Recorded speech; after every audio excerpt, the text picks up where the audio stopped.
एक छोटे से गांव में मोहन नाम का एक गरीब किसान रहता था। वो दिन रात खेतों में मेहनत करता, लेकिन फिर भी मुश्किल से अपने घर का खर्च चला पाता था।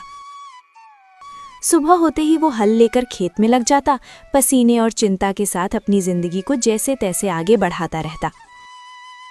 मोहन की पत्नी सरला एक सीधी साधी और समझदार महिला थी, जो हर हाल में घर संभालती थी। उसकी 2 बेटियां थीं। बड़ी बेटी गीता, जो समझदार और अच्छे स्वभाव की थी, और छोटी बेटी नीलम, जो चंचल और चालाक थी, लेकिन अपनी बड़ी बहन से बहुत ईर्ष्या करती थी। दोपहर का समय था। रसोई में सरला चूल्हे के पास बैठी खाना बना रही थी। गीता उसके पास आकर चुपचाप सब्जी काटने लगी। गीता बेटा, तुम हर काम इतनी लगन से करती हो, सच में तुमसे घर संभल जाता है। माँ, ये तो मेरा फर्ज है। आप इतनी मेहनत करती हैं तो मैं कैसे पीछे रह सकती हूँ। तुम्हारी यही बात मुझे सबसे अच्छी लगती है, शांत स्वभाव और समझदारी। इतना कहते कहते अचानक सरला को ध्यान आता है, अरे नीलम कहाँ है? सुबह से दिखी ही नहीं। नीलम, ओ नीलम! सरला जोर से आवाज लगाती है। कुछ पल सन्नाटा रहता है, फिर तेज कदमों की आवाज आती है। नीलम गुस्से और चिड़चिड़े अंदाज में रसोई में अंदर आती है। क्या है माँ, इतनी जोर जोर से क्यों बुला रही हैं? मैं कोई खाली नहीं बैठी थी। बात करने का ये तरीका है? मैं बस पूछ रही थी कि तुम कहाँ थी। नीलम हंसते हुए तंज में, आपको मेरी क्या चिंता होगी? आपको तो बस आपकी आदर्श बेटी गीता की ही फिक्र रहती है। गीता, नीलम ऐसा मत बोलो।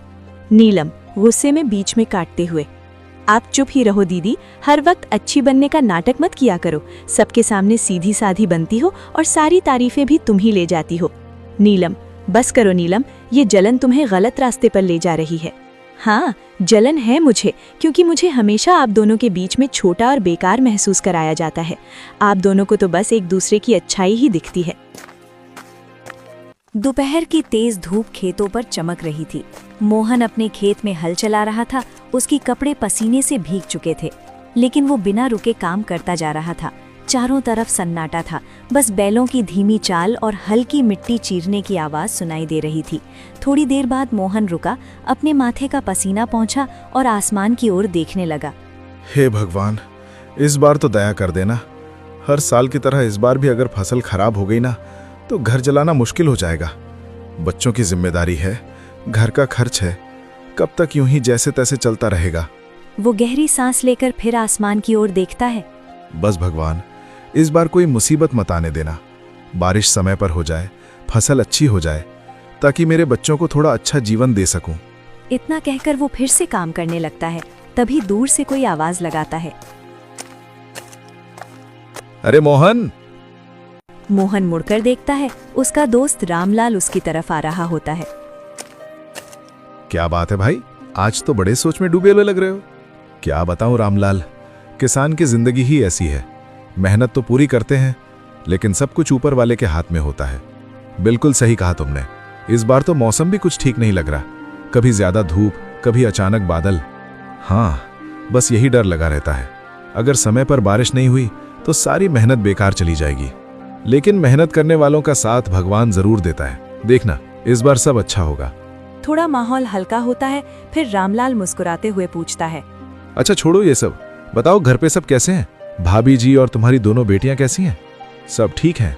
सरला तो हमेशा की तरह घर संभाल रही है, और मेरी बड़ी बेटी गीता, वो तो बहुत समझदार हो गई है। घर के हर काम में हाथ बटाती है, कभी शिकायत नहीं करती। अरे वाह, ये तो बहुत अच्छी बात है। आजकल ऐसी लड़कियां कहाँ मिलती हैं। हाँ, लेकिन छोटी वाली नीलम, उसका स्वभाव थोड़ा अलग है। चंचल है और कभी कभी गुस्सा भी जल्दी आ जाता है।